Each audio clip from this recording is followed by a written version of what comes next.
يا أيها الذين آمنوا اتقوا الله حق تقاته ولا تموتن إلا وأنتم مسلمون. يا أيها الذين آمنوا اتقوا الله وقولوا قولا سديدا يصلح لكم أعمالكم ويغفر لكم ذنوبكم ومن يطع الله ورسوله فقد فاز فوزا عظيما. أما بعد فإن أصدق الحديث كتاب الله وخير الهدي هدي محمد صلى الله عليه وسلم وشر الأمور محدثاتها وكل محدثة بدعة وكل بدعة ضلالة وكل ضلالة في النار. أيها الناس اتقوا الله فإن الله عز وجل فرض علينا التقوى ومن لم يتق الله لم يدخل جنة ربكم. واعلموا أن الله عز وجل يقول ثم جعلناك على شريعة من الأمر فاتبعها ولا تتبع أهواء الذين لا يعلمون إنهم لن يغنوا عنك من الله شيئا وإن الظالمين بعضهم أولياء بعض والله ولي المتقين. هذا بصائر للناس وهدى ورحمة লিকওম ইউকিনুন। সম্মানিত মুসলিম کرام, আমি আমার নিজেকে এবং আপনাদেরকে আল্লাহ তাকওয়া অবলম্বন করার অনুরোধ জানাচ্ছি। আল্লাহর কাছে অনুরোধ করে আল্লাহ যেন আমাদেরকে তাকওয়া বলিয়ান করে দেন এবং জান্নাতে যাওয়ার পথ সুগম করে দেন। সম্মানিত মুসলিম کرام, আপনাদের এখানে গত পর্বে আলোচনা করেছিলাম যে সেকুলারিজম সম্পূর্ণরূপে দিন বিরোধী, আল্লাহ এবং তার শরীয়তের নির্দেশনার বিরোধী। এর একটি কারণ হচ্ছে তা আল্লাহর শরিয়া বিরোধী। অনেকে হয়তো মনে করতে পারেন শরিয়া কী জিনিস। শরিয়া ব্যাপারটি এখন যারা নবীন আছে অনেকের কাছে সেটা অচেনা হয়ে গেছে, আর যারা বৃদ্ধ আছে অনেকেই সেটা চিনে বড় হননি। এর অর্থ হচ্ছে আল্লাহর শরীয়ত আমাদের কাছে উপেক্ষিত হয়ে গেছে, অথচ আল্লাহ তাআলা তার নবীকে বলছেন সুম্মা জাআলনাকা আলা শরিয়াতিন মিনাল আমরি, হে নবী আপনাকে আমরা এরপরে শরীয়তের উপর রেখেছি।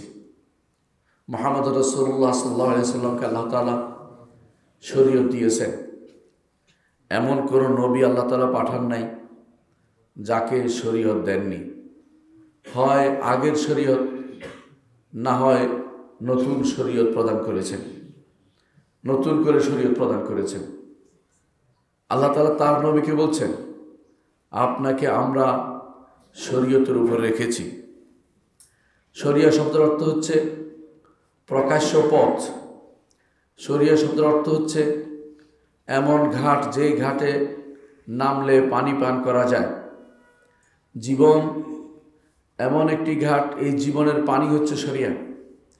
এই জীবন আল্লাহর বিধান অনুসারে চললে আখিরাতে জান্নাত পেতে হলে এই শরিয়া মেনেই চলতেই হবে। আল্লাহর শরীয়তকে যারা মানবে না তারা দুনিয়াতে থেকেও মৃত। আল্লাহ তাআলা তার নবীকে যেহেতু বলছেন আপনাকে আমরা শরীয়তের উপর রেখেছি, তারপর বলছেন ফাত্তাবি'হা, দ্বীনের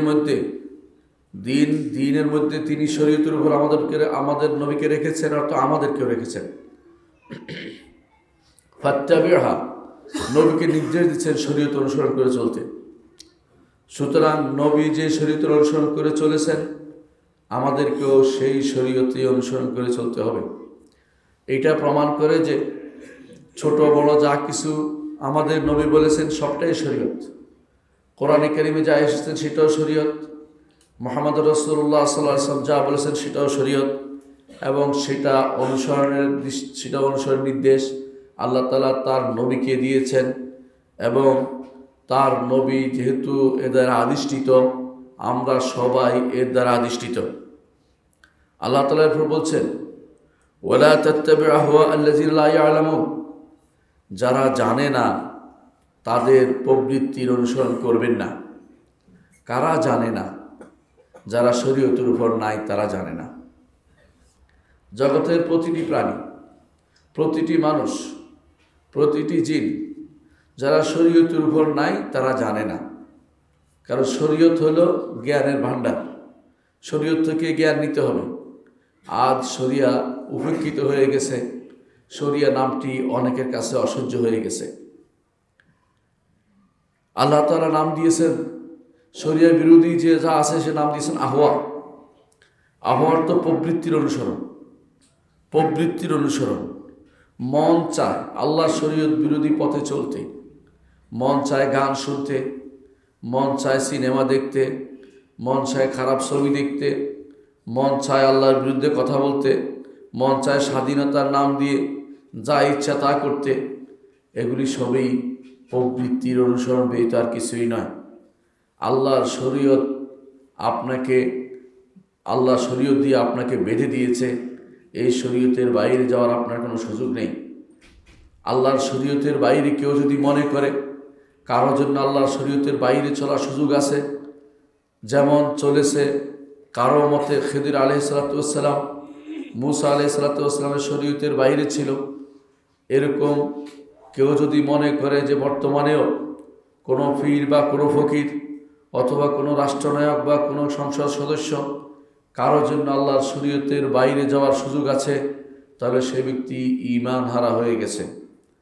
আপনারা জানেন ভালো করে যে সমস্ত কাজে ঈমান চলে যায়, শাইখুল ইসলাম মুহাম্মদ ইবনে আব্দুল ওয়াহাব রহমতুল্লাহ আলাইহি তার মধ্যে একটি বলেছেন যে আল্লাহর শরীয়তের বাইরে যাওয়া কারোর জন্য বৈধ মনে করলে সেই ব্যক্তি ঈমান হারা হয়ে যায়।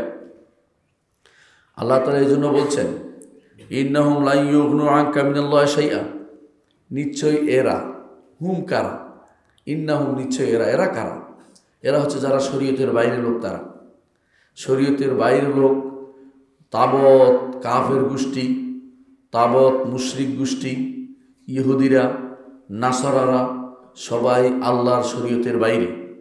কারণ আল্লাহর শরীয়ত হচ্ছে সবার জন্য, আমাদের নবীর শরীয়ত সবার জন্য।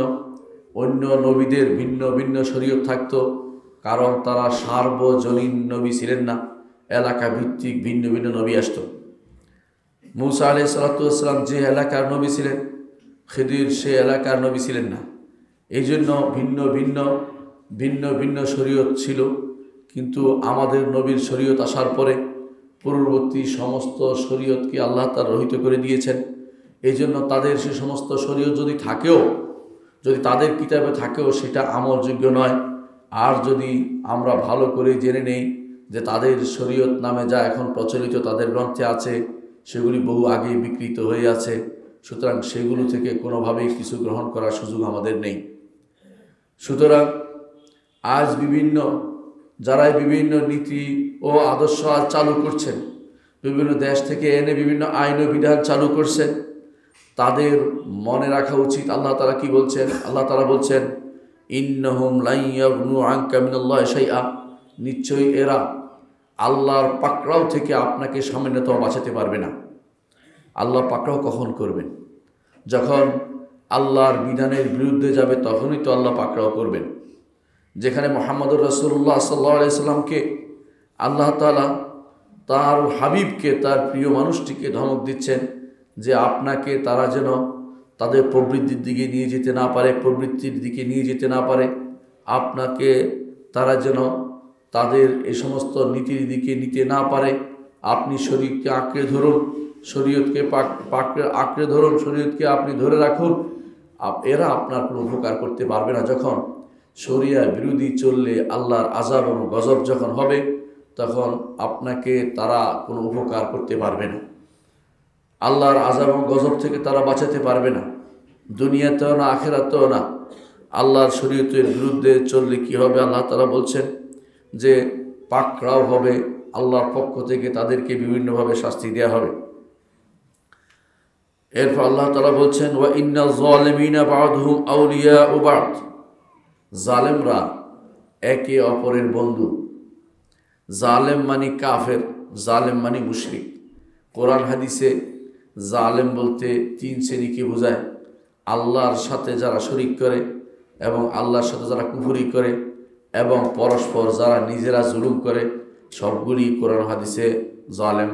আপনারা দেখতে পান আল্লাহ তাআলা কোরআনে কারীমে লোকমানের ওসিয়ত যখন বর্ণনা করেছেন তখন বলেছেন যে ইন্না শিরকা লাযুলমুন আযীম, শিরক হচ্ছে বড় জুলুম। এখানেও আল্লাহ তাআলা বলছেন ওয়া ইন্নায যালিমিনা বা'দুহুম আউলিয়াউ বা'দ, এরা জালেমরা একে অপরের বন্ধু।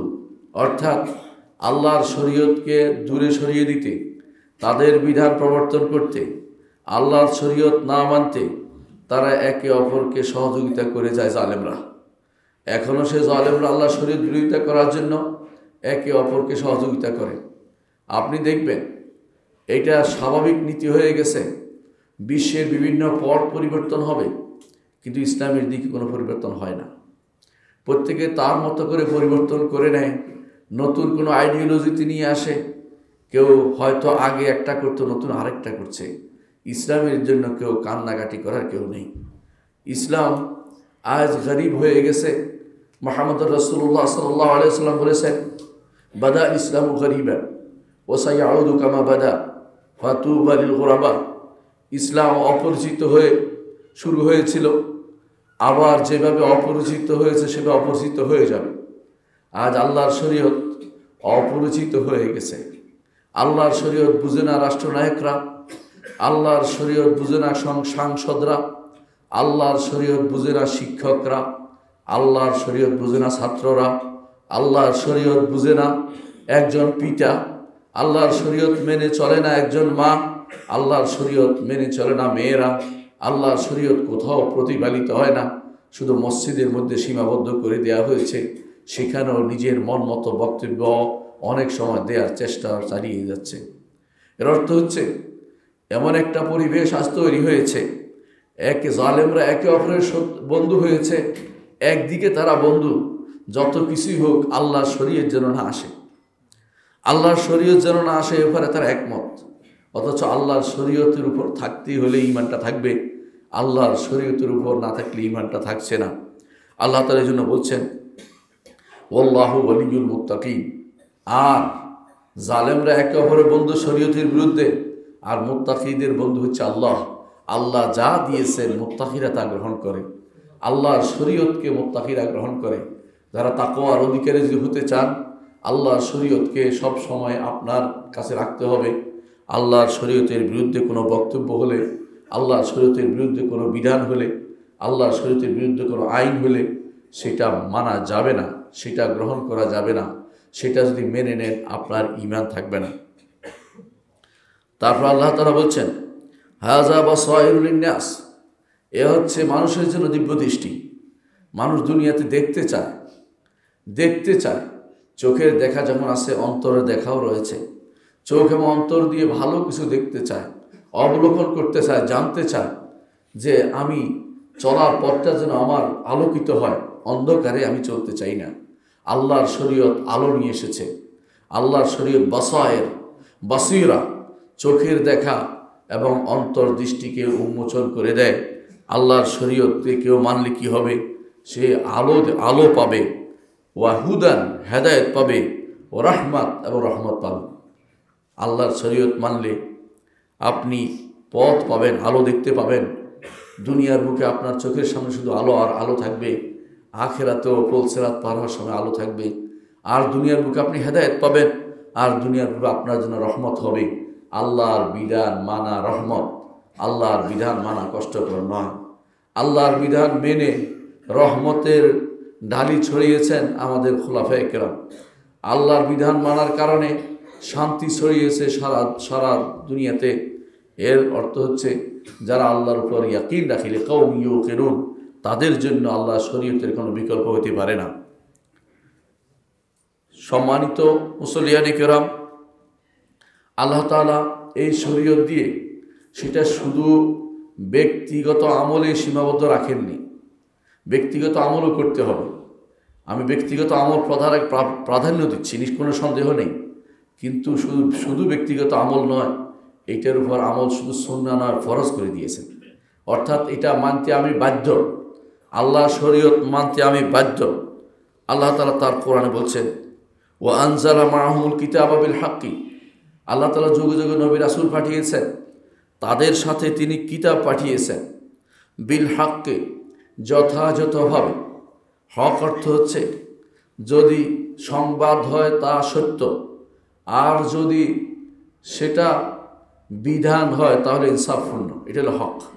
কোরআনে কারিমে যেখানে হক আসছে তার অর্থ হচ্ছে আল্লাহর বিধান যদি হয় সেটা হবে ইনসাফপূর্ণ, আর আল্লাহ তাআলার যদি আল্লাহ তাআলা কোনো সংবাদ দিয়ে থাকে সেটা হবে সত্য। এটা হচ্ছে হকের অর্থ। এই হকের অর্থ এইভাবে বুঝলে পুরো কোরআন বোঝা আপনার জন্য সহজ হয়ে যাবে। আল্লাহ তাআলা তার কিতাবকে দিয়েছেন হক।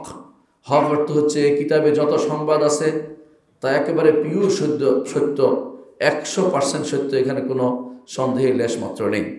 আর দ্বিতীয় হচ্ছে এই কিতাবে যত বিধান আছে সমস্ত বিধান ইনসাফপূর্ণ। এর বাইরে মানুষ যে বিধান দিবে সেটা ইনসাফ বিরোধী, আল্লাহর শরিয়া বিরোধী যেগুলি হবে সেগুলি কখনো ইনসাফপূর্ণ হইতে পারে না। সেগুলিতে কারো উপর জুলুম হবে, কাউকে ছাড় হবে, কাউকে কষ্ট দেওয়া হবে। আর আল্লাহর শরীয়ত হচ্ছে ভারসাম্যপূর্ণ শরীয়ত। সুতরাং আল্লাহর শরীয়ত তিনি প্রত্যেক নবীকেই দিয়েছেন যে সময় যেটা উপযুক্ত, আর আমাদের নবীকে দিয়েছেন যেটা কিয়ামত পর্যন্ত যে মানুষের জন্য যা উপযুক্ত সেভাবে দিয়েছেন। মানুষের মধ্যে পরিবর্তন আসার পরে আল্লাহর পক্ষ থেকে যেই অবস্থা মানুষ এসে পৌঁছেছে সে অবস্থা অনুসারে একটি শরীয়ত দিয়েছেন, যে শরীয়ত কিয়ামত পর্যন্ত চলতে থাকবে। এর কোনো বিকল্প মানুষ কোনোদিন চিন্তাও করতে পারবে না।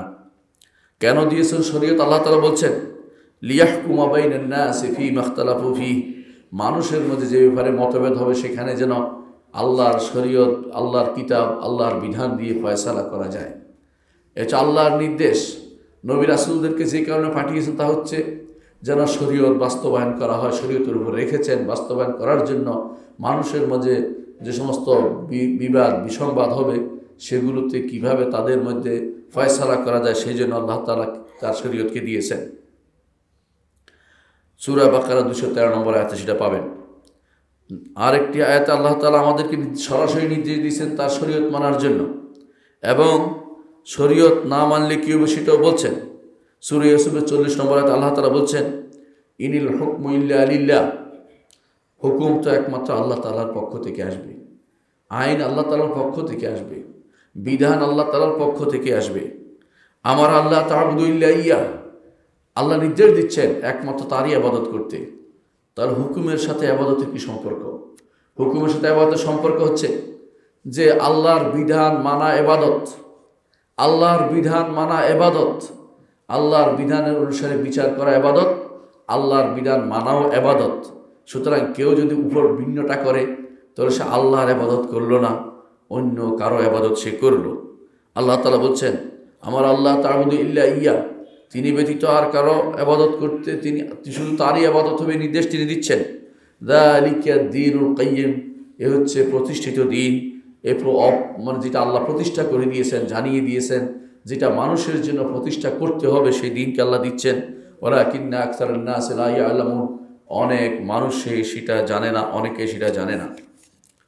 কোরআনে কারীম আল্লাহ তাআলা অন্যত্র এটা আমাদেরকে জানিয়েছেন যারা ঈমানদার তাদের কি গুণ, আর যারা ঈমানদার নয় তাদের কি গুণ আল্লাহ তাআলা জানিয়ে দিচ্ছেন। তিনি আমাদেরকে জানাচ্ছেন যে ঈমানদারের বৈশিষ্ট্য হচ্ছে আল্লাহর বিধান অনুসারে তারা চলে, আল্লাহর শরীয়তকে মেনে চলে। আর যারা আল্লাহর বিধানকে মানে না তাদেরকে তিনি বলেছেন হুকমুত তাগুত এবং জাহিলিয়া, দুইটা শব্দ আল্লাহ তাআলা উল্লেখ করেছেন। আল্লাহ তাআলা কি বলছেন আমরা শুনি, ইয়া আইয়ুহাল্লাযীনা আমানু, হে ঈমানদারগণ, আতিউল্লাহ ওয়া আতিউর রাসূলা, আল্লাহর আনুগত্য করো এবং রাসূলের আনুগত্য করো, আল্লাহর আনুগত্য করো এবং রাসূলের আনুগত্য করো। ওয়া উলিল আমরি মিনকুম, তোমাদের মধ্যে শাসক এবং আলেমদেরও আনুগত্য তোমরা করবে। তবে আল্লাহ এবং তার রাসূলের আনুগত্য নিরঙ্কুশ, কিন্তু শাসক এবং আলেমের আনুগত্য নিরঙ্কুশ নয়, তাদের আনুগত্য শর্ত সাপেক্ষে। সে শর্ত হচ্ছে যতক্ষণ তার আল্লাহর বিধান মোতাবেক দেশ চালাবে, আল্লাহর বিধান মোতাবেক আপনাকে চলতে পারবে, আনুগত্য করতে হবে। তারা যদি আপনাকে ধরে পেলে চুরি করেছেন বলে তারা যদি আপনাকে হাত কেটে দেয়, আপনাকে মেনে নিতে হবে, এর বিরুদ্ধে প্রতিবাদ করতে পারবেন না। তারা যদি আপনাকে বেবিচারে ধরে ফেলে এবং বেবিচারের শাস্তি হিসাবে অবিবাহিতকে 100টা বেত্রাঘাত করে এবং জেলে পুরিয়ে রাখে 1 বছর, তাহলে সেটা আপনাকে মেনে নিতে হবে, এর বিরুদ্ধে প্রতিবাদ করতে পারবেন না। তারা যদি আপনাকে ধরে ফেলে, আপনি বিবাহিত হওয়ার পরও বেবিচার করেছেন, আপনার জন্য পাথর মেরে হত্যা, মৃত্যুদণ্ড আপনার কার্যকর করে, আপনি সেটার বিরোধিতা করতে পারবেন না। কারণ এটা তো আল্লাহকে এবং তার রসুলের আনুগত্যের অন্তর্ভুক্ত। তারা যদি মদ পান করা লোককে ধরে ফেলে এবং 80টা বেত্রাঘাত করে তাকে, সেখানে বিরোধিতা করতে পারবেন না, মানি না বলতে পারবেন না, এর জন্য আন্তর্জাতিক আদালতে যেতে পারবেন না, কাফেরদের কাছে ধর্ণা দিতে পারবেন না। এগুলি কেন? কারণ এটা তো আল্লাহ তাআলার নির্দেশকে তারা প্রতিপালন করছে এই জন্য। কিন্তু তারা যদি আপনাকে বলে যে, তারা যদি এই কথা চালু করে যে নিজেদের সম্মতিক্রমে যদি কোনো যৌন কর্ম হয়, সেটা তো আর বেবিচার নয়, এই কথা বললে সেটা মানা যাবে না। কারণ এটা আল্লাহর শরীয়ত বিরোধী। আল্লাহর শরীয়ত বিরোধী কেউ কিছু করলে সেটা মানা যায় না। আলেম বললেও মানবেন না, হাকিম বললেও মানবেন না, শাসক বললেও মানবেন না। আল্লাহর শরীয়ত বিরোধী কোনো কিছু কারোর জন্য কোনোভাবেই মানার সুযোগ নেই।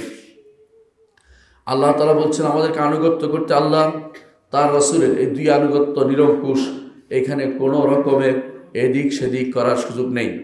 ওয়া উলিল আমরি মিনকুম, তোমাদের মধ্যে শাসক এবং তোমাদের মধ্যে আলেমদেরও তোমরা আনুগত্য করো। ফা ইন তানাযাতুম ফি শাইইন, তোমাদের মধ্যে যদি কোনো বিষয়ে বিবাদ হয়, ফারুদ্দুহু ইলাল্লাহি ওয়ার রাসূল, তাহলে আল্লাহ এবং তার রাসূলের দিকে ফিরিয়ে দাও। অর্থাৎ তখন আর শাসকের দিকে যাবে না, তখন যাবে আল্লাহ এবং রাসূল কী বলেছেন সেটা খুঁজে বের করতে হবে। কারণ শাসক ভুল করতে পারে, আল্লাহ এবং তার রাসূলের কোনো নীতিতে কোনো ভুল থাকবে না। এই জন্য সেখানে ফিরে যেতে হবে। ইন কুনতুম তুমিনুনা বিল্লাহি ওয়াল ইয়াউমিল আখির, যে এই কাজটি ওই ব্যক্তি করবে যে আল্লাহর উপর ঈমান রাখে এবং আখিরাতের উপর ঈমান রাখে। যালিকা খায়রুন ওয়া আহসানু তাউইলা, এ হচ্ছে উত্তম, এর চেয়ে উত্তম আর কিছু হতে পারে না। এবং আহসানু তাউইলা, পরিণামে প্রকৃষ্টতর এটা, অর্থাৎ পরিণাম ভালো, দুনিয়াতেও ভালো। আল্লাহর বিধান প্রবর্তনের ফল দুনিয়াতেও ভালো, আল্লাহর বিধান প্রবর্তনের ফল আখিরাতেও ভালো। ওই শাসককে আল্লাহ তাআলা আরশের নিচে ছায়া দেবেন, যেই শাসক আল্লাহর বিধান অনুসারে ফয়সালা করে, ইনসাফপূর্ণ ফয়সালা করে। এটা আমার নবী মুহাম্মদুর রাসূলুল্লাহ সাল্লাল্লাহু আলাইহি ওয়াসাল্লাম বলে দিয়েছেন। এবং আল্লাহর বিধান মানা যেহেতু ইবাদত, আল্লাহর বিধান প্রবর্তন করাও ইবাদত এবং আল্লাহর বিধান অনুসারে বিধান দেওয়াও ইবাদত। সুতরাং এই 3 কাজে যারা করবে প্রত্যেকে আখিরাতে জান্নাতের হকদার হবে, কারণ ইবাদত একমাত্র আল্লাহর জন্যই করছে। যদি অন্য কারোর জন্য কিছু অংশ আপনি রেখে দেন, অতটুকু আপনি শিরিক করলেন। আর শিরিক এমন এক জায়গা যেখানে অল্প হলে বাকিটা নষ্ট করে দেয়, বাকিটা হইতে আর ঠিক থাকে না। একটু শিরিক অর্থ হচ্ছে আপনার ঈমান শেষ, একটু শিরিক অর্থ হচ্ছে আপনার তাওহীদ শেষ, একটু শিরিক অর্থ হচ্ছে আপনি কুফরিতে জড়িয়ে গেছেন, আপনার বাকি অংশ আল্লাহর দরবার কবুল হচ্ছে না। সুতরাং আপনাকে জানতে হবে আল্লাহর বিধান, আল্লাহর শরীয়ত মানার কি গুরুত্ব রয়েছে। এরপর আল্লাহ তাআলা বলছেন, আলাম তারা ইল্লাযিনা ইয়াজউমুনা আন্নাহুম আমানু বিমা উনজিলা ইলাইকা ওয়া মা উনজিলা মিন ক্বাবলিক ইউরিদুনা আন ইয়াতাহাকামু ইলা তাগুত। আপনি কি তাদেরকে দেখেননি যারা মনে করে যে তারা ঈমান এনেছে আপনার কাছে যা নাজিল হয়েছে এর উপরে, অর্থাৎ কোরআনের উপরে, হাদিসের উপরে। আমরা বিশ্বাস করি কোরআন হাদিস দুইটাই কি আল্লাহর পক্ষ থেকে নাজিলকৃত। যারা মনে করে যে আপনার উপর যা নাজিল হয়েছে তার উপর ঈমান এনেছে এবং আখিরাতের উপর ঈমান এনেছে, এবং তারা ঈমান এনেছে পূর্বে যে সমস্ত কিতাব সেগুলোর উপরে ঈমান এনেছে, তবে সেটা হচ্ছে মৌলিক ঈমান। পূর্বের কোনো বিধানকে এখন বাস্তবায়ন করার কোনো সুযোগ নেই আমাদের কিতাবে বা আমাদের রাসূলের হাদিসে না থাকলে। আবার সেটা মনে করেন না যে আমরা অন্য কিতাব থেকে নিয়ে আসবো, সেটা আনার সুযোগ নেই। ইউরিদুনা আন ইয়াতাহাকামু ইলা তাগুত, তারা কি চায়? মনে বলে যে ঈমান আনছে। বাংলাদেশের শতকরা যদি বলেন 85% মুসলিম, আমি 85% বললাম, এদেরকে যদি বলেন ঈমানদার কিনা, বলে হ্যাঁ ঈমানদার।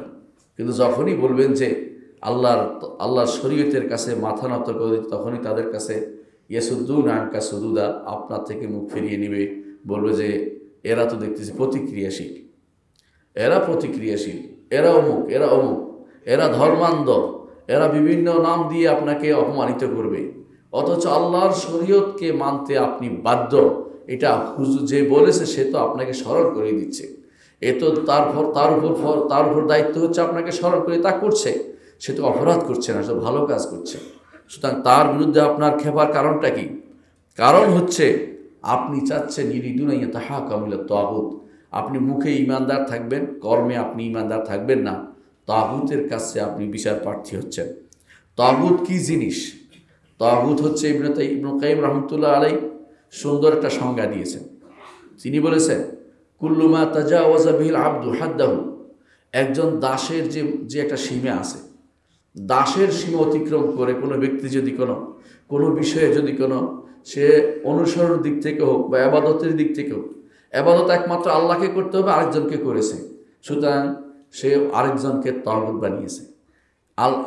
রাসূলুল্লাহ সাল্লাল্লাহু আলাইহি ওয়াসাল্লামকে অনুসরণ করতে হবে, অনুসরণ না করে আরেকজনকে অনুসরণ করতেছে, সেই ব্যক্তি তাগুত বানিয়েছে। আনুগত্য করতে হবে আল্লাহ এবং রাসূলের, কিন্তু সে আল্লাহ এবং রাসূলের আনুগত্য বাদ দিয়ে অন্য আনুগত্য করছে, সে তাকে তাগুত বানিয়েছে। এটা আমার কথা ইবনে কাইয়িম রাহমাতুল্লাহ আলাইহি সেটা আমাদেরকে জানিয়েছেন তার কিতাব ইলামুল মুওয়াক্কিঈনের মধ্যে তিনি এটা উল্লেখ করেছেন। এর অর্থ হচ্ছে তাগুত একদিক দিয়ে তাগুত হয়, সেটা হচ্ছে কার অনুসরণ করছেন সেটাও তাগুত হয়। এখন প্রশ্ন হচ্ছে কিসে তাগুত হয়? একজন মানুষ কিসে তাগুত হয়? সব কিছুতে তাগুত হয় না। আপনি আপনার বাবার অনুসরণ করে জামা পরেছেন, এটা কি তাগুত হবে? কখনো না।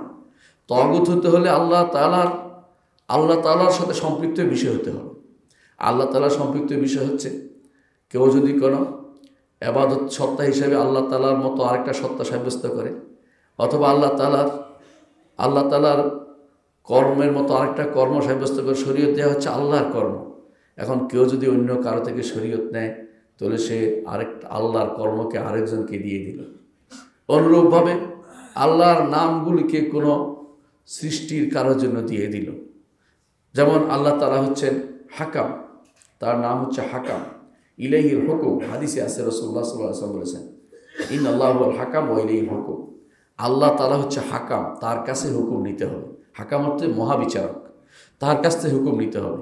আপনার হুকুম যদি কোনো শুধু পার্লামেন্ট থেকে আসে, আপনার হুকুম যদি কোনো নেতা থেকে আসে, আপনার হুকুম যদি কোনো কাফের থেকে আসে, কোনো বাইরের কোনো রাষ্ট্রপ্রধানের কোনো উক্তি থেকে আসে, তাহলে আপনি আল্লাহ তাআলার ফেইলটাকে অন্য কাউকে দিয়ে দিলেন।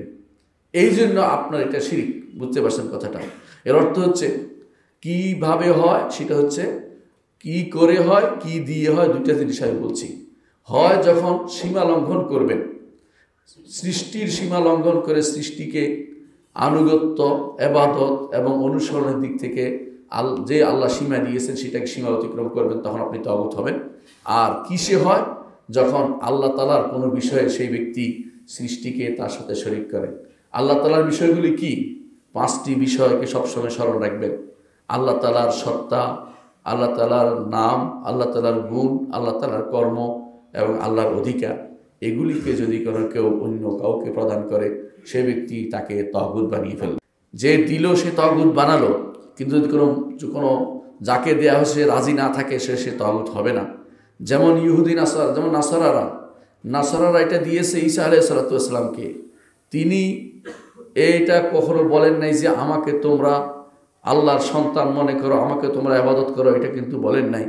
এই জন্য তিনি তাগুত হবেন না, কিন্তু এরা তাকে তাগুত বানিয়েছে, অর্থাৎ নাসারারা একে তাগুত বানিয়েছে। সেইভাবেই যদি কেউ ইমামদের মধ্যে কোনো ইমামকে ধরেন, ইমাম আবু হানিফা রাহিমাহুল্লাহ অথবা মালিক অথবা শাফি অথবা আহমদ, তারা কোনোদিন বলেন নাই যে আমার এইটাকে তোমাদের বাধ্যতামূলক। তারা স্কুল অফ থট হিসাবে একটা জিনিস দিয়েছে যে আমার কাছে এটা প্রাধান্যপ্রাপ্ত, তুমি দেখো দলিল ভিত্তিক হলে নিতে পারো, না হলে তুমি নাও নিতে পারো। তারা বাধ্য করেন না কাউকে। কিন্তু আপনি যদি মনে করেন যে এইটাই আমাকে বাস্তবায়ন করতে হবে, তিনি তাগুত না হলেও আপনি তাকে তাগুতের পর্যায়ে নিয়ে যাচ্ছেন। কারণ আপনি তখন মনে করছেন যে তার বিধান আমার জন্য মানতে বাধ্য। অর্থাৎ যেই জায়গাটা আল্লাহর 5টি জায়গা যেটা আমরা বলেছি, তিনি শরীয়ত দানের অধিকারী, তিনি যেটা ফেল, যেটা আল্লাহর সত্তা, নাম, কর্ম, গুণ, অধিকার, 5টি জিনিসে যদি কোনো কেউ এইগুলিতে অন্য যেই কোনো জিনিসকে দেন, এমনকি যদি কোনো কিছুই না, আপনি মনে করছেন যে গোত্রীয় কোনো নীতি, এইটাকে আপনি এই জায়গায় স্থান করে দিয়েছেন। যেমন চেঙ্গিস খান তার ইয়াসাকে স্থান করে দিয়েছিল তার সন্তানদের মাঝে। ইয়াসা অনুসারে তাদের দেশ চলত। বর্তমানে যেভাবে এমন সব আইন ও বিধান দিয়ে রাষ্ট্র চলে যেগুলি ইয়াসার মতোই, চেঙ্গিস খান যেটা রেখে গেছে সেটার মতোই চলছে। আল্লাহর বিধান অনুসারে অনেক কিছুই চলে না। আমরা অনেক কিছুই বলি, অনেক কিছুই বলতে পারি না। কিন্তু আমাদের বক্তব্যগুলো বোঝা দরকার। আল্লাহর বিধানকে মানতে হলে, আল্লাহর শরীয়তের উপর থাকতে হলে, দ্বীন ও ইসলামের উপর থাকতে হলে অবশ্যই আপনাকে একমাত্র আল্লাহরই ইবাদত করতে হবে, তাগুতকে বর্জন করতে হবে। মুখে ঈমানদার অথচ কর্মকাণ্ডে তাগুতের কাছে বিচার প্রার্থী হলে আপনার ঈমান থাকবে না। আল্লাহ তাআলা বলছেন ওয়াকাদ উমিরু আন ইয়াকফুরু বিহি, তাদেরকে তো নির্দেশ দেওয়া হয়েছে তারা যেন তাগুতের সাথে কুফরি করে। তাগুতের সাথে কুফরি করার নির্দেশ কোথায় দিয়েছে? আল্লাহ তাআলা বলছেন লা ইকরাহা ফিদ-দীন ক্বাদ তাবায়্যানা আর-রুশদু মিনাল গাই ফামান ইয়াকফুর বিত-তাগুতি ওয়া ইউমিন বিল্লাহি ফাকাদ ইসতামসাকা বিল-উরওয়াতিল উসকা লা ইনফিসামা লাহা। আল্লাহ তাআলা নির্দেশ দিয়েছেন কোরআনে কারীম অন্যত্র যে ফামান ইয়াকফুর বিত-তাগুতি ওয়া ইউমিন বিল্লাহ, যে কুফরের তাগুতের সাথে কুফরি করবে, আল্লাহর উপর ঈমান আনবে। এইটাই হচ্ছে লা ইলাহা ইল্লাল্লাহর অর্থ। লা ইলাহা অর্থ হচ্ছে কুফর বিত তাগুত, ইল্লাল্লাহর অর্থ হচ্ছে ওয়া ইউমিন বিল্লাহ। ফামান ইয়াকফুর বিত তাগুত ওয়া ইউমিন বিল্লাহ, এটাই হচ্ছে লা ইলাহা ইল্লাল্লাহর অর্থ। সুতরাং যে কেউ মনে করছে যে তাগুতের কাছে বিচার প্রার্থী হলে কোনো সমস্যা নাই, তাগুতের আইন রচনা করলে কোনো সমস্যা নাই, সে ব্যক্তি এখনো লা ইলাহা ইল্লাল্লাহর অর্থ বুঝতে পারেনি। আল্লাহ তাআলা নির্দেশ দিচ্ছেন ওয়াকাদ উমিরু আন ইয়াকফুরু বিহি, আল্লাহ নির্দেশ দিচ্ছেন যেন তাগুতের সাথে কুফরি করা হয়, আল্লাহ বিরোধী বিধানের সাথে কুফরি করা হয়, আল্লাহর বিধানের বিরোধী বিধানকে পরিত্যাগ করা হয়, ছেড়ে দেওয়া হয়। আল্লাহ নির্দেশ দিচ্ছেন। অথচ ওয়া ইউরিদু শাইতানু আন ইউদিল্লাহুম দালালান বাঈদা, শয়তান চায় তাদেরকে পথভ্রষ্ট করতে। পথভ্রষ্ট কখন হবে? যখন আল্লাহর বিধানকে পরিবর্তন করে অন্য বিধানকে সেখানে প্রতিস্থাপন করা হবে। এরপর আল্লাহ তাআলা বলছেন ওয়াইজা কিল লাহুম তাআলাউ ইলা মা আনজালাল্লাহু ওয়া ইলা রাসূলি, যখন তাদেরকে বলা হবে আল্লাহর বিধানের দিকে আসুন, আল্লাহ যা নাজিল করেছে এটার দিকে আসুন। আল্লাহ কি নাজিল করেছে? আল্লাহ আপনার জন্য যা প্রয়োজন সবই নাজিল করে দিয়েছে।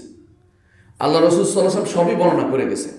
কেউ যদি মনে করে ইসলামে আমার সমস্যার সমাধান নাই, তাহলে সে ব্যক্তি কাফের, সে ব্যক্তি কোনোদিন ঈমানদার থাকতে পারবে না। কারণ ইসলামকে আল্লাহ তাআলা পূর্ণ করে দিয়েছেন। ইসলামকে আল্লাহ তাআলা নবী মুহাম্মদ রাসূলুল্লাহ সাল্লাল্লাহু আলাইহি ওয়াসাল্লামের মাধ্যমে পূর্ণ করেছেন। এর আগে অন্য কারোর জন্য এত পূর্ণ ইসলাম কোনোদিন আসেনি। কিন্তু আমাদের নবী মুহাম্মদ সাল্লাল্লাহু আলাইহি ওয়াসাল্লামকে আল্লাহ তাআলা ইসলাম পূর্ণ করে দিয়েছেন। আল্লাহ তাআলা বলছেন আল-ইয়াউমা আকমালতু লাকুম দীনাকুম ওয়া আতমামতু আলাইকুম নি'মাতি ওয়া রাদিতু লাকুম ইসলাম দীনা। আজকের দিনে তোমাদের জন্য দিনকে পূর্ণ করে দিলাম এবং তোমাদের নেয়ামতকে পূর্ণ করে দিলাম। সব দিন ও নেয়ামত সবই পরিপূর্ণ, আলহামদুলিল্লাহ। ও রাদিতু লাকুম ইসলাম দীনা, ইসলামকে দিয়ে আল্লাহ তাআলা আমাদের উপর সন্তুষ্ট হয়েছে। আমরাও প্রতিদিন সকাল বিকাল বলি রাদিতু বিল্লাহি রাব্বান ওয়া বিল ইসলামি দীনান ওয়া বি মুহাম্মাদিন নাবিয়্যান। তারপরে কিন্তু এটা মুখের কথা থেকে যায়, কাজের মধ্যে আর আসে না। ঘর থেকে বের হয়ে যখন অন্য কাজে লিপ্ত হয়ে যায়, আমার আপনার স্ত্রীরা তখন বেগানা পুরুষের সাথে যখন চলে, সেটা কোন ইসলাম? এটা কোনটা আপনি চলছেন? যখন শরীয়ত বিরোধী কোনো বিধান বাস্তবায়ন হয়, কোথাও শরীয়ত বিরোধী বিধানে আপনাকে ভোট দিতে বলা হয়, যেখানে সেখানে কোথাও আপনাকে মত দিতে বলা হয়, আপনি সেখানে সরাসরি বিরোধিতা না করে তখন মন্দের ভালো খুঁজতে থাকেন। এটা কোন ইসলাম আপনাকে বলছে? আপনি কিভাবে আল্লাহর বিধানকে মানছেন? আপনি তো সুবিধাবাদী নীতিতে চলছেন। আল্লাহর বিধানকে মানতে হলে পুরোপুরি মানতে হবে। আমাদের দিন পরিপূর্ণ। এই দিন পরিপূর্ণ হওয়ার কারণে ইহুদি নাসারারা আমাদেরকে হিংসা করে, ঈর্ষা করে। এই জন্য এক সাহাবীকে এক ইহুদি বলেছিল যে তোমাদের দিনে একটি আয়াত আছে, এই আয়াতটি যদি আমাদের দিনে পাওয়া যেত, আমরা ওই দিনটাকে, যেই দিন এটা নাজিল হয়েছে ঈদের দিন মনে করতাম। সেটা কি ছিল? আল-ইয়াউমা আকমালতু লাকুম দীনাকুম ওয়া আতমামতু আলাইকুম নি'মাতি ওয়া রাদিতু লাকুম ইসলাম দীনা। তখন সাহাবী বলেছিলেন যে আমি জানি সেটা কোথায়, কোন আয়াতটির কথা তুমি বলছো, আর কোথায় নাজিল হয়েছে সেটাও আমি জানি। মুহাম্মদুর রাসূলুল্লাহ সাল্লাল্লাহু আলাইহি ওয়াসাল্লাম বিদায় হজে ভাষণের সময় এই আয়াতগুলো নাজিল হয়ে, বিদায় হজে ভাষণের পরে এই আয়াতগুলো নাজিল হয়েছিল, সেটা আপনারা জানেন। এর অর্থ হচ্ছে এরপরে আর হুকুম আহকাম জনিত কিছু আসেনি, শুধুমাত্র বিধান, অন্যান্য শুধুমাত্র এর সাদাত জনিত কিছু এসেছে। দিন পরিপূর্ণ হওয়ার পর আপনাকে অন্য কোথাও যাওয়ার, অন্য কোথাও ধর্ণা দেওয়ার সুযোগ কি আছে? কখনো থাকতে পারে না। এই জন্য ইমানদার, যদি ইমানদার থাকতে হয়, যদি সত্যি সত্যি আপনি আল্লাহ এবং তার রাসূলের ইমানদার হন, তাহলে অবশ্যই আপনাকে আল্লাহ এবং তার রাসূলের দিকে যাইতে হবে, কখনো অন্য দিকে যেতে পারবেন না। গেলে কি হবে? আমার আল্লাহ বলে দিয়েছেন, যখন তাদেরকে বলা হয় যা আল্লাহ নাজিল করেছে এবং যা রাসূল নাজিল করেছে তার দিকে ফিরে আসো, রাআইতাল মুনাফিকিনা, আল্লাহ বলছেন এরা হচ্ছে মুনাফিক। আল্লাহ সরাসরি মুনাফিক বলে দিচ্ছেন, তবে নাম বলেন নাই, কাজ বলে দিচ্ছেন যে আপনি মুনাফিকদের দেখতে পাবেন, অর্থাৎ যারা আল্লাহ এবং রাসূলের দিকে আসে না। এই জন্য আপনি দেখবেন সূরা মুনাফিকের মধ্যে উল্লেখ করা হয়েছে, ওয়াইযা কিল লাহুম তাআলাউ ইস্তাগফির লাকুম রাসূলুল্লাহি লাওয়া রুউসাহুম ওয়া রাআইতাহুম ইয়াসুদ্দুনা ওয়া হুম মুস্তাকবিরুন। যখন আপনি তাদেরকে বলেন যে যখন মুনাফিকদের বলা হয় যে আল্লাহর কাছে আর রাসূলের কাছে আসো, তিনি তোমাদের ক্ষমা প্রার্থনা হবেন, তখন তারা ক্ষমা প্রার্থী হবেন, তখন তিনি কি করে, তারা কি করে, মুখ বাঁকা করে চলে যায়। ঠিক বহু মানুষ আল্লাহর দিন থেকে মুখ বাঁকা করে চলে যাচ্ছে। তাদের কাছে মানুষের মত বেশি গুরুত্বপূর্ণ আল্লাহর দিনের চেয়ে। তাদের কাছে মেজরিটি মাস্ট বি গ্যারান্টেড হয়ে গেছে। তাদের কাছে বেশিরভাগ মানুষে চায় আমি কি এর পুরাণটা ধরে রাখতে পারি নাকি। এটা আল্লাহর বিধান মতো কাজ হইতে পারে না। আল্লাহ তাআলা বলছেন রাআইতাল মুনাফিকিনা ইয়াসুদ্দুনা আনকা সুদুদা, আপনি মুনাফিকদের দেখতে পাবেন আপনার থেকে তারা দূরে সরে যাচ্ছে, সরিয়ে দিচ্ছে সব কিছুকে। ফাকাইফা ইযা আসাবাতহুম মুসিবাতুন, আল্লাহ তাআলা এখন আমাদেরকে সাবধান করছেন যারা এই কাজটি করবে, আল্লাহ এবং রাসূলের পথ থেকে দূরে সরে যাবে। আল্লাহ তাআলা বলছেন আসাবাতহুম মুসিবা, তাদেরকে মুসিবত পাবে, দুনিয়ার বুকেও লাঞ্ছনা পাবে। ফামা জাযাউ মান ইয়াফআলু যালিকা মিনকুম ইল্লা খিজিউন ফিল হায়াতিদ দুনিয়া, দুনিয়ার জীবনে লাঞ্ছিত হবে, অপমানিত হবে। আল্লাহর বিধান থেকে দূরে সরে গেলে, আল্লাহর শরীয়তকে বাস্তবায়ন না করলে দুনিয়ার বুকে আপনি লাঞ্ছিত হবেন। সারা দুনিয়ার মানুষ আপনাকে থ্রেট দিবে, সারা দুনিয়ার রাষ্ট্রপ্রধানরা আপনাকে ছাগল মনে করবে। আর আল্লাহর বিধান অনুসারে চলেন, সবাই ভয়ে পালাবে। আল্লাহর বিধানের যে জৌলুস আছে, আল্লাহর বিধানের যে ক্ষমতা আছে, সেটা একটু বাস্তবায়ন করে দেখুন 10টা বছরের জন্য, দেখতে পাবেন আপনি সেই সৌন্দর্য, আপনি বুঝতে পারবেন বিশ্বের তাবৎ কাফেররা আপনাকে ভয় পাচ্ছে। আর যদি সেটা না করতে পারেন, আপনি কাফেরদের ভয় পাবেন, তাদের ভয়ে আপনি সবসময় কম্পিত থাকবেন। তাদের কাছে গিয়ে ধর্ণা দিবেন আর বলবেন আমার আর কোনো ভয় নাই, ইসলাম বাংলাদেশে প্রতিষ্ঠিত হবে না, এরকম কথাবার্তা আপনি বলতে তখন বলে তাদেরকে খুশি করতে চাইবেন। আর যদি আপনি সাহস করে বলতেন আমি মুসলিম, আমার একটা আইডিওলজি আছে, আমার আইডিওলজি বলে যে আমাকে এইটা মেনে চলতে হবে, এর বাইরে মুসলিম হিসেবে চলার কোনো সুযোগ নেই, তাহলে তাবৎ কাফেররা আপনাকে ভয় করত। আল্লাহর বিধানের যে জৌলুস আছে, যে নূর আছে, যে হেদায়েত আছে, তাতে সারা দুনিয়ার সে কাফেরদের ষড়যন্ত্র সব ভণ্ডুল হয়ে যেত। আল্লাহ তাআলা বলছেন যখন তোমাদেরকে মুসিবতে পাবে, তাদেরকে মুসিবত হবে, যারা আল্লাহর বিধান মানবে না তাদের মুসিবত পাবে, তাদের বিপদ হবে, দুনিয়ার বুকে হবে, আখিরাতের বিপদ অপেক্ষায় করছে। কারণ বিমা কদ্দামাত আইদিহিম, নিজেরা এটা কামাই করে নিয়েছে। সুম্মা জাউকা ইয়াহলিফুনা বিল্লাহ ইন আরাদনা ইল্লা ইহসানা ওয়া তাওফীকা, কত সুন্দর কথা। যদি একটু বুঝেন, আপনার কাছে এসে বলবে ইয়া রাসূলুল্লাহ, আমরা তো আসলে খারাপ কিছু চাইনি, আমরা তো ইহসান চেয়েছি, মানুষের প্রতি দয়া চেয়েছি, মানবিকতা চেয়েছি। বুঝেন না? এখন বেশিরভাগ মানুষই বলে যে মানবিকতা, ইসলামের থেকে মানবিকতা বেশি গুরুত্বপূর্ণ। অনেকে আছে কথায় কথা আর কিছু না ফেলে শেষে বলবে যে মানবিক দিকটা বিবেচনা করুন। ইসলামের চেয়ে বড় মানবিক আর কোন জিনিস আছে? ইসলামের চেয়ে অন্য কোনো জিনিস মানবিক মনে করলে সে ইমানদার থাকতে পারে না। ইসলাম বড় মানবিক। মুহাম্মদুর রাসূলুল্লাহ সাল্লাল্লাহু আলাইহি ওয়াসাল্লাম মতো মানবিক ব্যক্তি জগতের বুকে আর কেউ কোনোদিন দেখে নাই। সুতরাং কেউ যদি মনে করে আমি মানবিকতা চাচ্ছি, ইহসান চাচ্ছি, দয়া চাচ্ছি, আল্লাহর শরীয়তকে বাদ দিয়ে, সে ব্যক্তি ইমানদার থাকে কি করে আমাকে বলেন? তারপর আবার তাদের মধ্যে বলে ইন আরাদনা ইল্লা ইহসানা ওয়া তাওফীকা, আমরা তো মিল মহব্বত চাচ্ছি, মানে আমার জাতি যেন একরকম থাকে, জাতির মধ্যে যেন তৈরি না হয়, বিভেদ তৈরি না হয়, এরকম কথাই আপনাদের বলবে। মুসলিম যদি হন, মুসলিমের জন্য একটাই বিধান হবে আল্লাহর শরীয়ত। অমুসলিমের জন্য তো আমরা আল্লাহর শরীয়ত মানতে বাধ্য করছি না, তাদের জন্য তাদের নীতি তারা চলতে পারবে, এটা তো আমরা বাধ্য করছি না। হ্যাঁ, আমাদের সাথে যখন বিরোধ হবে আমাদের নীতি তাদের উপর কার্যকর হবে, কিন্তু তাদের ব্যাপারে একান্ত ব্যাপারে আমরা আমাদের নীতি বাধ্য করছি না। আপনি মুসলিম হয়ে থাকেন সত্যিকার, আপনার জন্য আল্লাহর শরীয়ত সবার জন্য সমান মানতে বাধ্য। তৌফিক করতে হচ্ছে এটা, তৌফিক করবেন কিভাবে বাস্তবায়ন করবেন। তৌফিক হচ্ছে এটা নয় এখান থেকে একটা ওইখান থেকে একটা নিয়ে আমি একটা নতুন করে তৈরি করে বানাবো, এইটা আল্লাহর শরীয়ত মানা বলা হয় না, এটা তৌফিক নয়, এটা তালফিক, এবং এটা হচ্ছে বিনষ্ট করা, আল্লাহর শরীয়তের বিরুদ্ধে অবস্থান নেওয়া। এরপর আল্লাহ তাআলা বলছেন উলাইকা আল্লাযিনা ইয়ালামুল্লাহু মা ফি কুলুবিহিম, আল্লাহ তাদের অন্তরে কি আছে ভালো করে জানে। এরা আপনার কাছে এসে যতই সাধু সাধুক না কেন, আল্লাহর কাছ থেকে কোনো কিছু গোপন নেই। আলা ইয়ালামু মান খালাকা ওয়া হুয়াল লতীফুল খাবীর, যিনি সূক্ষ্মদর্শী, যিনি সৃষ্টি করেছেন আপনাকে, আপনার সৃষ্টির গোড়া কি, আপনার সৃষ্টির শেষ কোথায় পৌঁছবে, সব কিছু আমার রব্বুল আলামিন জানে। আপনার সৃষ্টির কোন জায়গায় কি থাকবে সেটাও তিনি জানেন। আবার তিনি একত্র করবেন, তিনি বলে দিয়েছেন কোরআনে কারিমে যে কোথায় কি আছে সব তিনি জানেন। আল্লাহ তাআলা জানেন জমিন কি খেয়েছে, আপনার জমিন কতটুকু আপনার থেকে নষ্ট করে দিয়েছে, জমিন আবার সেটা ফেরত দিবে, আপনি আল্লাহর সামনে আবার নিতে হবেন, আল্লাহর সামনে উপস্থিত হবেন। সুতরাং আপনি যতই মনে করেন না কেন যে আমি ঠক দিচ্ছি, মানুষদেরকে বোকা বানাচ্ছি, আমাদের নির্বাচন আসলে মাথায় কাপড় দিয়ে ঘোমটা দিয়ে মানুষের কাছে যাচ্ছি, নির্বাচন চলে গেলে কোথায় ঘোমটায় কোথায় কি কায়ের ক্ষমতা দেখাচ্ছেন, আল্লাহ তাআলা কিন্তু সবই জানেন। আপনার কি অন্তরের খবরও জানেন, বাইরের খবরও জানেন। ওই আল্লাহকে ভয় করা উচিত, এটার নামই হচ্ছে তাকওয়া। এই তাকওয়া অবলম্বন করা উচিত। শুধুমাত্র হজ করে মাথায় কাপড় দিয়ে আসলেই তাকওয়াবান হওয়া যায় না। আবার মাঝে মধ্যে আপনার মুখ থেকে এরকম শব্দ যখন বের হয় দুঃখজনক, যে জীবন তো ট্যাবু হয়ে গেছে।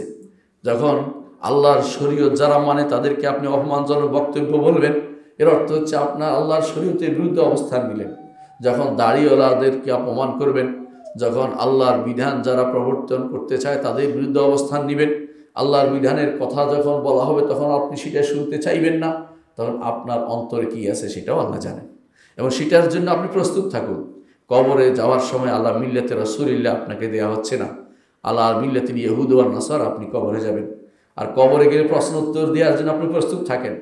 আপনি কি আল্লাহকে রব মেনেছেন কিনা, আল্লাহর বিধান আল্লাহর শরীয়ত মানছেন কিনা। রব মানলে তো শরীয়ত উত্তর দিতে হবে, উত্তর যদি দিতে হয় আল্লাহর শরীয়ত বাস্তবায়ন করতে হবে।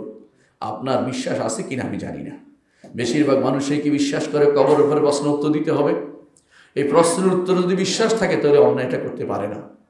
আপনি যদি বিশ্বাস করতেন যে মুহাম্মদুর রাসূলুল্লাহ সাল্লাল্লাহু আলাইহি ওয়াসাল্লাম তিনি আপনার আদর্শ, তিনি তাকে মেনেই চলতে হবে, তাহলে আপনার সংবিধানে তার নামটি আল্লাহর পরেই মুহাম্মদুর রাসূলুল্লাহ সাল্লাল্লাহু আলাইহি ওয়াসাল্লামের নামটি থাকতো। আপনার এখানে থাকতো বিসমিল্লাহ ওয়াসসালাতু ওয়াসসালামু আলা রাসূলিল্লাহ। এইটা সংবিধানে না থাকলে অর্থ হচ্ছে আপনি এখন পর্যন্ত আল্লাহ তাআলা যে ঈমান আনতে বলেছেন সেই ঈমান আপনি আনেন নাই। আপনি তৌফিক চেয়েছেন, নীল করতে চেয়েছেন, বিভিন্ন খান থেকে ধার করে একটা বানাতে চেয়েছেন। আপনি বানাতে চেয়েছেন ইয়াসা, আপনি চেঙ্গিস খানের নীতি অনুসরণ করে চলেছেন। আর চেঙ্গিস খানের এই নীতির ব্যাপারে আমি বললে হয়তো ওহাবি বলবেন, ইবনে কাসির কি বলেছে দেখে নেন। 50 নম্বর সূরা মায়দার 50 নম্বর আয়াতের ব্যাখ্যা ইবনে কাসির কি বলেছেন দেখে নেন। তিনি বলেছেন যে ফি কালিলিহি ওয়া কাসিরিহি, এই চেঙ্গিস খান এটা উল্লেখ করে তিনি বলেছেন চেঙ্গিস খান যেই নীতি প্রবর্তন করেছে, যেই নীতি অনুসারে তার সন্তানরা রাষ্ট্র পরিচালনা করে, সেটা ছিল রাষ্ট্র ব্যবস্থা। এর আগে কেউ কোনদিন রাষ্ট্র ব্যবস্থা পরিবর্তন করতো না। শাইখ হুসাইন ইবনে তাইমিয়া রাহমাতুল্লাহ আলাইহি যখন দেখা করতে গেছেন তাতারি সম্রাটের কাছে, তাতারি রাজার কাছে, তাকে ইসলামের দাওয়াত দিতে গেছেন, তখন সে বলল এই যে দেখেন আমিও তো বিচার করি, আল্লাহর শরীয়ত আছে, অন্য শরীয়ত, আল্লাহর শরীয়ত আমার কাছে একটা অন্যতম উৎস, বিচারের অন্যতম উৎস। অর্থাৎ তাহা সে বোঝাতে চাইল যে আমিও এটাও কিছু কিছু রাখছি, ওইটাও কিছু অন্যগুলিও আছে আমার কাছে। তারপর বলেছে যে আমার এখানেও দেখেন বিচারক আছে, আজান দেয়, নামাজ হয়, আমিও নামাজ পড়ি মাঝে মধ্যে। বুঝাইতে চাইলেন যে তিনিও সবই মানেন, কোনো সমস্যা নেই। শাইখ হুসাইন ইবনে তাইমিয়া বলেন এটাই তো কুফর, এটাই তো বড় কুফর, কিছু মানে এটা চলতে পারে না। তখন তিনি সিরিয়ার সম্রাটকে বললেন যে, সিরিয়ার যে শাসক ছিলেন তাকে বললেন যে এদের বিরুদ্ধে যুদ্ধ করা আমাদের জন্য ফরজ, আপনি এবারে এগিয়ে যান, আপনার সাথে আমরা আছি। তিনি সাহস দিয়ে তখন সে সময়ের মামলুক শাসককে তিনি যুদ্ধের বিরুদ্ধে নামিয়েছিলেন, সেই যুদ্ধে মুসলিমরা জয়লাভ করেছিল। অথচ তাদের মধ্যে আজানদাতাও ছিলেন। এখন যদি আপনি এরকম আজানদাতা নামাজ পড়ে আল্লাহ শরীয়তে কিছু দেখে আপনি তো খুশি হয়ে যাবেন, বলে না না ওরা তো আল্লাহর একেবারে খাঁটি বান্দা। কিন্তু খাঁটি বান্দা হওয়ার সুযোগ নেই, কারণ আল্লাহর বিধান ছোট বড় সব জায়গায় মানতে হবে। কোথাও যদি বলে আমি মানি না, কোথাও মানি, এর অর্থ হচ্ছে আল্লাহর বিধান মেনে চলে নাই, তখন মুসলিম শাসকের দায়িত্ব হবে এই যুদ্ধ করা। আবার ব্যক্তিগত যুদ্ধ করতে আমরা বলি নেই। মুসলিম শাসকরা যদি না করে আল্লাহর কাছে তারা পার পাবে না, ধরা খেয়ে যাবে। সেটা অবশ্যই আমাদের খেয়াল রাখতে হবে। কিন্তু আমাদের বলার দায়িত্ব রয়েছে, আল্লাহর বিধানকে পুরোপুরি মানতে হবে, না হলে কোনো রকমেই আপনি পার পাবেন না। আপনার অন্তরে কি আছে আল্লাহ জানে। আল্লাহ বলছেন উলাইকাল্লাযিনা ইয়ালামুল্লাহু মা ফি কুলুবিহিম ফাআরিদ আনহুম, আল্লাহ ভালো করে জানেন তাদের অন্তরে কি আছে। হে নবী, আপনি তাদের থেকে মুখ ফিরিয়ে নিন, উপেক্ষা করুন। কেন? কারণ তারা মুনাফিক। মুখে একটা বলছে, অন্তরে তাদের আরেকটা। মুখে বলছে আমরা তো ভালোই চাচ্ছি। হ্যাঁ, যত মানুষই আছে শাসকরা শুধু বলে আমরা ভালোই চাই, কেউ বলেন আমি খারাপ চাই। হাজার হাজার মানুষ মেরে ফেললেও বলে ভালোই চাচ্ছি, খারাপ কেউ চায় না, সবাই ভালোই চায়। কিন্তু ভালো চাইলে হবে না, ভালো তো সেটাই হতে হবে যেটা আমার আল্লাহ এবং তার রাসূল অনুমোদন করেছেন। আপনার পক্ষ থেকে ভালো লাগলেই ভালো হয়ে যাবে না। তাবৎ বেদাতিরাও বলে আমরা ভালোই চাচ্ছি। মিলাদ পড়ে কি আমরা কি গুনার কাম করতেছি নাকি বলে। যখন দুনিয়ার সবাই একই কথা বলে, সবাই ভালোই চায়, কিন্তু ভালো সেটাই হতে হবে যেটা আল্লাহ এবং তার রাসূল অনুমোদন করেছেন। নিজের পক্ষ থেকে যারা ভালো বলে আবিষ্কার করবে তারা মুনাফিক না হয় বেদাতি, দুইটার একটার বাইরে নয়। নিজের পক্ষ থেকে কোনো কিছু ভালো বলার তো সুযোগ নেই। আল্লাহ এবং রাসূলেরটা ভালো, নিজেরটা ভালো যদি হয় আল্লাহ এবং রাসূলের বিরোধী হতে পারবে না। অনেক কিছু দুনিয়াতে ভালো হতেই পারে, যেমন আওয়াজ বাড়াচ্ছেন, এটা তো আর কোরআন হাদিস খুঁজে পাবেন না। কিন্তু এটা উদ্দেশ্য কেন? রাসূলুল্লাহ সাল্লাল্লাহু আলাইহি ওয়াসাল্লামের যুগে মোকাব্বের ছিল, পিছনের দিকে পৌঁছে দেওয়ার দায়িত্ব ছিল। মোকাব্বেরের আধুনিক ভাষণ এটা অস্বীকার করতে পারবেন না। সুতরাং বুঝাতে চাচ্ছে এটাই যে অবশ্যই আপনাকে ভালো যে চাচ্ছেন এটা শরিয়া মোতাবেক হতে হবে, না হলে সেটা ভালো হবে না, ভালো বিবেচিত হবে না। আল্লাহ তাআলা বলছেন তাদের থেকে মুখ ফিরিয়ে নেন, ওয়াইজহুম, নসিহত করুন। আমরা নসিহতের কাজটি করছি। ওয়াকুল লাহুম ফি আনফুসিহিম কাওলান বালিগা, তাদেরকে খুব ভালোভাবে বলুন যাদের অন্তরের ভিতরে কথাটা প্রবেশ করে। এমন কথা বলবেন যাদের অন্তরের ভিতরে প্রবেশ করে, তাদেরকে অন্তরে আঘাত করে। ইমানদার কিনা তারা একটু চিন্তা করে দেখে, কবরে গেলে কি উত্তর দিতে পারবে যে আমার দিন ছিল ইসলাম, যে ইসলামকে কবর উপরে মানে নাই। কবরের নিচে গেলে ইসলামকে সে কিভাবে মানছে বলবে মুখ থেকে? ওই মুখ থেকে বের হবে না, কারণ ওই মুখ থেকে বের হতে হলে অবশ্যই ইসলামকে দুনিয়ার বুকে আপনাকে মেনে গিয়ে ইসলামটাকে আপনাকে বাস্তবায়ন দেখাতে হবে। বাস্তবায়ন করেছি আমি, করার জন্য চেষ্টা করেছি আমি, আমার সাধ্য অনুসারে কাজ করেছি বলতে হবে। কোরআনে কারীমে আল্লাহ তাআলা অন্যত্র বলেছেন ফালা রাব্বিকা লা ইউমিনুনা হাত্তা ইউহাক্কিমুকা ফীমা শাজারা বাইনাহুম সুম্মা লা ইয়াজিদু ফি আনফুসিহিম হারাজাম মিম্মা কাদাইতা ওয়া ইউসাল্লিমু তাসলিমা। ফালা রাব্বিকা, আর ফালা লা অর্থ হচ্ছে না, না অর্থ তোমরা যা বলো তা ঠিক না, তো কি ওয়া রাব্বিকা, আপনার রবের শপথ করে বলছি। মুহাম্মদ কোরআনে কারীমে এরকম লা শব্দ বারবার দেখবেন, লা এরপরে শপথ দেখবেন, অর্থ হচ্ছে তোমরা যা বলো তা ঠিক নয়, আল্লাহ যেটা বলে ঠিক। আল্লাহ তাআলা নিজে শপথ করে বলছেন লা ইউমিনুনা, এরা ইমানদার হইতে পারবে না। কারা ইমানদার হইতে পারবে না? ইমানদার না হলে তার দুনিয়া আখিরাত সবই বরবাদ। কারা ইমানদার হইতে পারবে না? কারা? হাত্তা ইউহাক্কিমুকা ফীমা শাজারা বাইনাহুম, তাদের মধ্যে যা হবে তাতে আপনাকে বিচারক না মানবে। মুহাম্মদ রাসূলুল্লাহ সাল্লাল্লাহু আলাইহি ওয়াসাল্লাম তার নীতি ও আদর্শের কাছে আত্মসমর্পণ করতে না পারলে, তার নীতি ও আদর্শের কাছে, তার নীতির কাছে, তার বিধানের কাছে, তার দেয়া আইনের কাছে, এটা আল্লাহর দেয়াই আইন, সেটার কাছে যদি কোনো সামান্য ব্যাপারে মা, আর ওই ভাষায় এমন একটা শব্দ, এটাকে বলা হয় আম্মা, মানে একবার ছোট বড় সবগুলোকে বোঝায়। সব কিছুতে আপনার কোথায় যেতে হবে? মুহাম্মদ রাসূলুল্লাহ সাল্লাল্লাহু আলাইহি ওয়াসাল্লামকে বিচারক মানতে হবে। তার কাছে থাকা শরীয়ত, সেটা কোরআন এবং সুন্নাহ যেটা নিয়ে এসেছে সেটা, সেখানে যেতে হবে। সুম্মা লা ইয়াজিদু ফি আনফুসিহিম হারাজাম মিম্মা কাদাইতা, আপনি যে ফয়সালা দিয়েছেন এই ফয়সালার ব্যাপারে তাদের অন্তরে কোনো সামান্যতম দ্বিধা থাকতে পারবে না। ফয়সালা কি? নারী পুরুষের পোশাক পরবে না, রসুলের ফয়সালা এটা। এবং রসুলের ফয়সালা হচ্ছে পুরুষ নারীর পোশাক পরবে না, শুধু পোশাকের কথা বলা হয়েছে। সেখানে যদি কোনো কাটাকাটি করে নারীকে পুরুষ বানায়, পুরুষকে নারী বানায়, এটা কার নীতি অবলম্বন করেছে আমাকে বলেন? এখন যদি সেটাকে আবার বিভিন্ন মিডিয়াতে দেখানো হয় এবং সেটাতে যদি কোনো প্রমোট করা হয় এবং সেটা প্রমোট করার জন্য কেউ পয়সা ব্যয় করে, সে ব্যক্তি কার নীতিতে গেছে? সে ব্যক্তি ইমানদার কিভাবে থাকে আমাকে বলে? সে ব্যক্তি ইমানদার থাকার ন্যূনতম অধিকার হারিয়েছে, সরাসরি আল্লাহ এবং রসুলের বিরোধিতায় নেমেছে, সরাসরি আল্লাহ তার রসুলের বিরোধিতায় নেমেছে। নারী কখনো পুরুষ হইতে চাইবে না, পুরুষ কখনো নারী হইতে চাইবে না। আল্লাহ তাআলা বলছেন, ওয়ালা তাতামান্নাউ মা ফাদ্দালাল্লাহু বিহি বা'দাহুম আলা বা'দ লির-রিজালি নাসীবুম মিম্মা কাসাবু ওয়া লিন-নিসাই নাসীবুম মিম্মা ইকতাসাবনা। আল্লাহ তাআলা যেখানে নারী পুরুষকে আলাদা করে দিয়েছেন, দুইটা শ্রেণী কোরআন উল্লেখ করে দিয়েছেন যে নারী এবং পুরুষ, সেখানে আপনি বলতে চাচ্ছেন একটা সময় আপনার কাছে আসবেন নারী শব্দ ব্যবহার হবে না, সব পুরুষ ব্যবহার করতে হবে, অথবা কাউকে নারী হিসাবে ট্রিট করা যাবে না। নারী এবং পুরুষ থাকবেই। জগৎ যদি চলতে হয় নারী পুরুষ দুটো আলাদা করতেই হবে। যদি নারী পুরুষ আলাদা না করেন 10 বছর পরে পৃথিবী জনশূন্য হওয়ার সম্ভাবনা রয়েছে। কারণ সন্তান সন্ততি বন্ধ হয়ে গেলে একসময় এমনিতে কিয়ামত কায়েম হয়ে যাবে, অর্থাৎ মানুষ আর নাই। কিন্তু তারা সেটা চাচ্ছে না, তারা হচ্ছে হাইওয়ান, জীবজন্তুর মতো, এদের মতো তারা চাচ্ছে জারজ সন্তান দিয়ে জগৎটাকে ভরে দিতে। এই জন্য তারা চাচ্ছে নারী পুরুষের কোনো রাখবে না, কোনো ব্যবধান রাখবে না, কিন্তু নারী পুরুষ একসাথে থাকবে, আর জীবজন্তুর মতো শয়তান বের হবে, রাস্তায় ঘাটে পড়ে থাকবে এবং এগুলি নিয়ে রাষ্ট্র প্রতিপালন করবে। এগুলির মধ্যে কাউকে বড় ধরনের কুকুর বানাবে, কুকুর মার্কা মানুষ বানাবে, কাউকে শিয়াল মার্কা মানুষ বানাবে, এদের দিয়ে জগৎটাকে নষ্ট করে দিবে। ওই শয়তানের কার সাথে যারা পা দিচ্ছে তারাও শয়তান।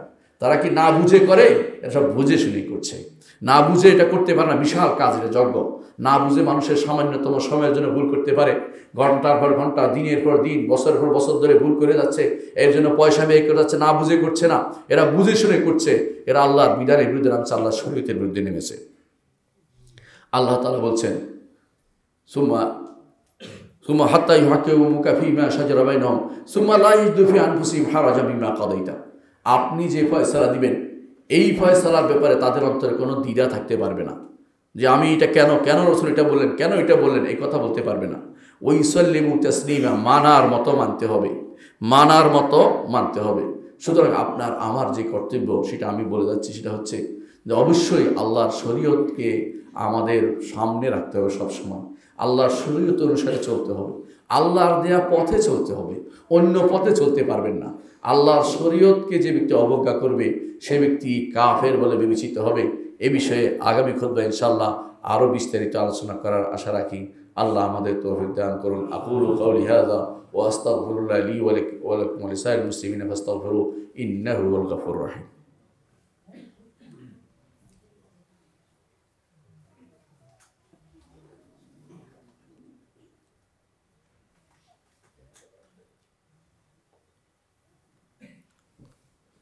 ইন্নাল হামদালিল্লাহ নাহমাদুহু ওয়া নাস্তাঈনুহু ওয়া নাস্তাগফিরুহু ওয়া নাউযু বিল্লাহি মিন শুরুরি আনফুসিনা ওয়া মিন সাইয়্যাতি আমালিনা। মান ইয়াহদিহিল্লাহু ফালা মুদিল্লা লাহু ওয়া মান ইউদ্লিল ফালা হাদিয়া লাহু। ওয়া আশহাদু আল লা ইলাহা ইল্লাল্লাহ ওয়াহদাহু লা শারীকা লাহু ওয়া আশহাদু আন্না মুহাম্মাদান আবদুহু ওয়া রাসূলুহু। আম্মা বা'দ। সম্মানিত মুসলিয়ানি কিরাম, একটার পর একটা পর্ব, শয়তানি পর্ব মানুষ আবিষ্কার করে। এই কয়দিন আগে যেটা গেছে, খ্রিস্টানদের মিথ্যাচার, খ্রিস্টানদের মহা মিথ্যাচার। কারণ আপনারা ভালো করে জানেন ঈসা আলাইহিস সালাম তার জন্ম এই দিনে হয়নি, তারপরে তার এই দিনটাকে তারা বানিয়ে নিয়েছে, তৌফিক করেছে এটাও তারা। অর্থাৎ আশেপাশের বিভিন্ন জাতির যে মূর্তির যে আবাদত, মূর্তি পূজা করতো তারা, সেইগুলিতে তারা এই দিনটাকে মহা উৎসবের দিন মনে করত। তারা কিন্তু তাদের সাথে মিলেমিশে একটা বানাইলো, যাতে করে ওরা তাদের মতো একসাথে চলতে পারে এবং তাদের রাষ্ট্র টিকে থাকে, তাদের বক্তব্য টিকে থাকে। এই জন্য তারা এটাকে দিন বানিয়েছে। ঈসা আলাইহিস সালামের জন্ম এই দিন হয়েছে, তারা কেমনে বুঝলো? কোথায় আছে এই কোনো দলিল কি কোথাও দিতে পারবে? তাদের কোনো কিতাবে আছে সেটা? এটা বানিয়ে নিয়েছে একটা জিনিস, আর সেটাকে আপনি মিথ্যা উইশ করছেন। তাদের জন্য উইশ করা আপনার জন্য হারাম। শুধু হারাম না, আরেকটা কারণ, তারা ঈসাকে মনে করে আল্লাহর সন্তান। আল্লাহর সন্তানের জন্মদিবস আপনি পালন করতেছেন। আপনার মতো কি বলবো, আপনাকে কোন শ্রেণীতে ফেলবো আমি জানি না। আপনাকে জাহেল বলবো না আপনাকে আর কিছু বলবো, আমার জানা নেই। এত বড় জঘন্যতম কাজ আপনি কিভাবে করতে পারেন? আল্লাহ তাআলা কি বলছেন? ওয়াকালু ইত্তাখাযার রহমানু ওয়ালাদা তারা বলে যে রহমান সন্তান গ্রহণ করেছেন। লাকাদ জিতুম শাইআন ইদ্দা, কত মারাত্মক কথা তোমরা বলেছ। তাকাদু সামাওয়াতু ইয়াতাফাত্তারনা মিনহু ওয়া তানশাক্কুল আরদু ওয়া তাখিরুল জিবালু হাত্তা আন দাউ লিররহমানি ওয়ালাদা। আসমান ফেটে চৌচির হয়ে যেতে চায়, জমিন ধ্বংস হয়ে যেতে চায়, পাহাড় টলে যেতে চায়, চূর্ণ বিচূর্ণ হয়ে যেতে চায় যখন তোমরা আল্লাহর জন্য সন্তান সাব্যস্ত করো। এরা সন্তান সাব্যস্ত করে আর আপনি সেদিন তাদেরকে উইশ করেন। আপনার কি বিবেক কি আল্লাহ কিছু রাখেনি, নাকি আপনি ইমানদার থাকতে চাচ্ছেন না? ইমানদার থাকতে হলে তাদেরকে কোনো উইশ করতে পারেন না। এই তো গেল একটা শয়তানি গেল, আর একটা শয়তানি সামনে আসছে। কিসের 31st নাইট? আল্লাহর দিন সবগুলি সমান। এগুলি যদি কেউ প্রতিপালন করতে চায় তাহলে সে বেহায়াপনাকে উস্কে দিচ্ছে। কারণ এই দিন পালন করার কিছু নয়, আল্লাহর দিন সবগুলি সমান। আল্লাহর দিন সবগুলি আল্লাহ তাআলা কোরআনে কারীম বলে দিয়েছেন, মিনহা আরবাআতুন হুরুম ইন্না ইদ্দাতা শুহুরি ইনদাল্লাহি 12 শাহরান। আল্লাহর কাছে মাস হচ্ছে 12টি, তার মধ্যে 4টি হচ্ছে হারাম। এর মধ্যে এটা পড়েই না। আপনি কিসের ভিত্তিতে এটা করছেন? হারাম মাসের ভিত্তিতে আল্লাহ বলছে ফালা তাজলিমু ফিহিন্না আনফুসাকুম, এগুলোর মধ্যে সাবধান, এগুলোর মধ্যে জুলুম জাতীয় কিছু করো না। আপনি অন্যায় করার জন্য রাত বেছে নিয়েছেন, এবং কি জন্য রাতটা বাঁচিয়ে নিয়েছে? এই রাতটা কিসের, কোন দিক দিয়ে গুরুত্বপূর্ণ? বেহায়াপনা যারা করতে চায়, এবং যারা যে সমস্ত চায় নারীরা তারা বেবিচার করে সন্তান ধারণ করবে, জারজ সন্তান ধারণ করবে, যে সমস্ত মায়েরা বাপেরা তাদের সন্তানের খবর রাখে না, তারাই শুধু এটা করতে পারে। যারা দায়ুস হতে চায় তারাই সেটা করতে পারে। আর যাদের নিজের আত্মমর্যাদা বোধ আছে, তার সন্তানকে সেদিন বের করা বা এই দিন সম্পর্কে কোনো কথা বলা, এই দিনে রাস্তায় বের হওয়া, এটা কখনো বৈধ হতে পারে না। আমি অনুরোধ জানাবো যাদেরকে আল্লাহ তাআলা ক্ষমতা দিয়েছেন তাদেরকে, তারা যেন এই কঠিন হস্তে এটা নিয়ন্ত্রণ করেন। কোনো 31st নাইট বলতে কোনো কিছু নাই। কাফেরদের সমস্ত সংস্কৃতি আমাদের দেশে চলতে পারে না। আমাদের আল্লাহ তাআলা আলাদা সংস্কৃতি দিয়েছেন। আমাদের জন্য ঈদ উল ফিতর আছে, ঈদ উল আজহা আছে, এর বাইরে কোনো রকমের ঈদ ফেস্টিভ্যাল আমাদের নেই। সেটা পয়লা বৈশাখও আমাদের নয়, এটা হচ্ছে সেকুলারিজমের দেয়া ঈদ পর্ব। অনুরূপভাবে খ্রিস্টানদের ঈদ পর্ব হচ্ছে এই বছরের শুরুর প্রথম দিন, এটাও আসছে আপনাদের কাছে। অনেকে সেই দিন হ্যাপি নিউ ইয়ার দিয়ে ভরাই বলছেন। কী জন্য বলছেন হ্যাপি না? এই হ্যাপি না আনহ্যাপিটা আপনি কেমনে বুঝলেন? কিসের কারণে? আপনার বলার কারণে কি হ্যাপি হয়ে যাবে? কী জন্য এটা বলছেন? ইসলাম এটাকে জায়েজ মনে করে না। এই জাতীয় কোনো উইশ ইসলামে নাই। আপনি যদি একটা জিনিস ইসলাম রেখেছে ঈদের পরে, ঈদের নামাজের পরে বলতে বলেছে তাকাব্বালাল্লাহু মিন্না ওয়া মিনকুম, আল্লাহ আমার এবং তোমার থেকে কবুল করুন। দুনিয়ার বুকে আনন্দে একেবারে আপনি উদ্বেলিত হয়ে গেলেন, আখিরাতে গিয়ে ধরা খেয়ে গেলেন। আপনার মতো দুর্ভাগা তো আল্লাহর দুনিয়াতে আর নাই। আপনি হ্যাপি কোত্থেকে পাচ্ছেন? এত হ্যাপি আপনার কোত্থেকে আসে? ও হ্যাপি তো ভালো জিনিস নয়। আপনি কি এই গত বছরে ইবাদতগুলো ঠিকমতো করতে পারছিলেন? সালাতগুলো ঠিকমতো করছেন? আল্লাহর শরীয়ত মেনে চলেছেন? তাহলে আপনার জন্য অবশ্যই সুসংবাদ রয়েছে। সেটা আপনি দিবেন না, ফেরেশতারা দিবে।